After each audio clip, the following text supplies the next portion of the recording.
Hello, I've just been and seen Star Wars now for the 4th time, and I'm here with Pancast Pal. Oh, it's Loz! Hiya! So we've just come out. So this is my 4th time, and this is Loz's first time of seeing it. So I'm just going to quickly say I'm loving the movie more every time I see it now. After the first time of putting up a quick review, which was the night that it came out, I was a bit indifferent, but I think it's such a layered film that there is more and more that you see. I can understand the haters, but I don't quite get where their hate is coming from, if that makes sense. But I just seem to love it a little bit more each time. It gets a little bit more emotional each time. And the fact that today is the day that we lost Carrie Fisher a year ago, it was nice to go and see that. And it was nice to go and see it with this lovely lady, Loz. Now, Loz, yes. What did you think? We were just talking before I pressed record. You were saying about how much you enjoyed it. So I really loved it. Right. I'm not a huge legacy Star Wars fan, but I enjoyed the last one, The Force Awakens. So I knew I'd kind of enjoy this. But I was just saying to Pav that what really struck me were a couple of things. There's a lot of political undertone in it about war in general, and about the fact that you can't win a war with hate, and that you need to be saving the loved ones, which I thought was amazing. And also, it was a brilliant feminist movie. So all the people in the movie and all the heroes making decisions and true leaders are women. And that was really, really powerful, and that came through. So for me, I loved it. Where am I going, left or right? Left. And also the people that were making the sacrifices were women. So the heroes, the women weren't needing to be saved by men. You know, if anything, it was the women saving the men. And I just thought that was, phenomenal. What a great film to set young women up who want, watching these films. 8, 9, 10-year-olds that are watching these kind of films now. Yeah, it's fantastic to see. Did it feel too long to you, or did it drag in places? No, it was engaging all the way through. There were some really iconic scenes which were very Star Wars still for me, even though I'm not a legacy Star Wars fan. As I say, there were some shots that were just stunning and just instantly made me think of the old films. I thought it was very funny. It was funnier in places than I thought. A bit like Marvel-esque, how Spider-Man's got very funny. There were a couple of times when I thought, oh, that's a bit un-Star Wars-like. But I love that because it's evolving. I feel like Star Wars is evolving into the now, which needs to happen. If a generation of kids are going to continue to love Star Wars, then the film needs to evolve, and that's exactly what they've done. It's weird that you say that it's very the comedy, or some of the comedy in it is very Marvel, because that's one of the sticks that a lot of the critics are beating it with, saying that saying that it's too funny. But why? I don't know. I don't know. We need light relief in the world.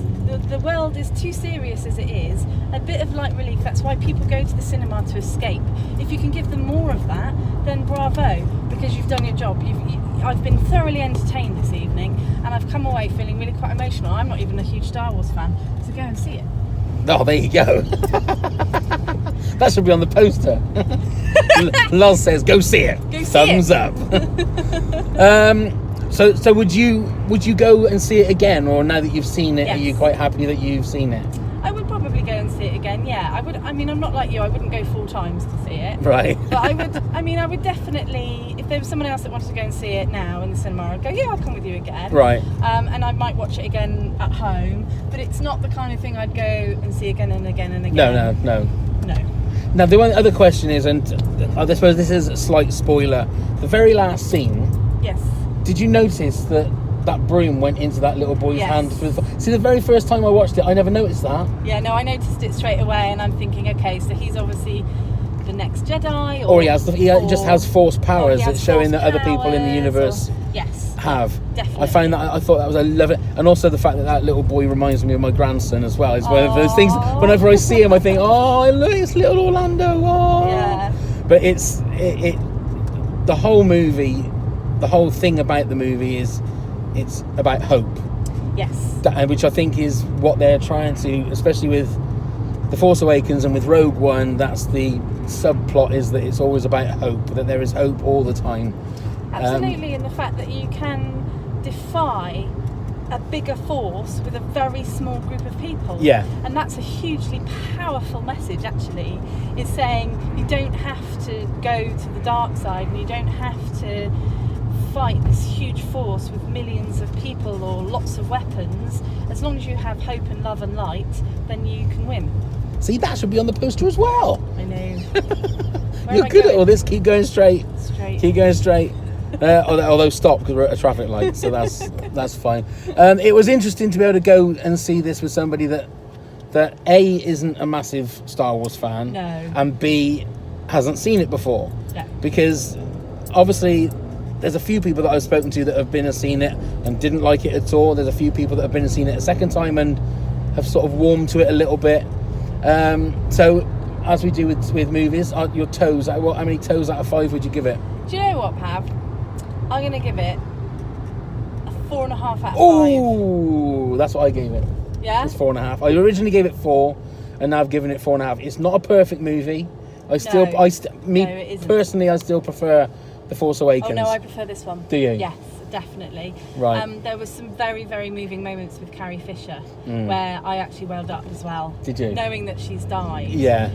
I don't know how they did it, but I mean, was that all written before she died, or do you think Apparently they added some so. of that and afterwards? Apparently so. I mean, No. God, what a fitting tribute. Yeah. I mean, it was just perfect, wasn't it? Some of those things. It's going to be interesting what they do for the next movie, because obviously she's not around to film it, so what they're going to do. But no, thank you very much, Loz. Thank been you so lovely. much for taking me. No, it's I been really so much enjoyed fun. That. Thank you. We'll do it again in 2019. Yeah. When episode this 9 time comes next out. year. Well, episode 9 that'll be then. No, Yeah. won't be this time next year, but this time in 2 years' time. Oh, this time in 2 years' time? Now? Yeah, there you go. That's a date. Thank you very much. See you later. Bye.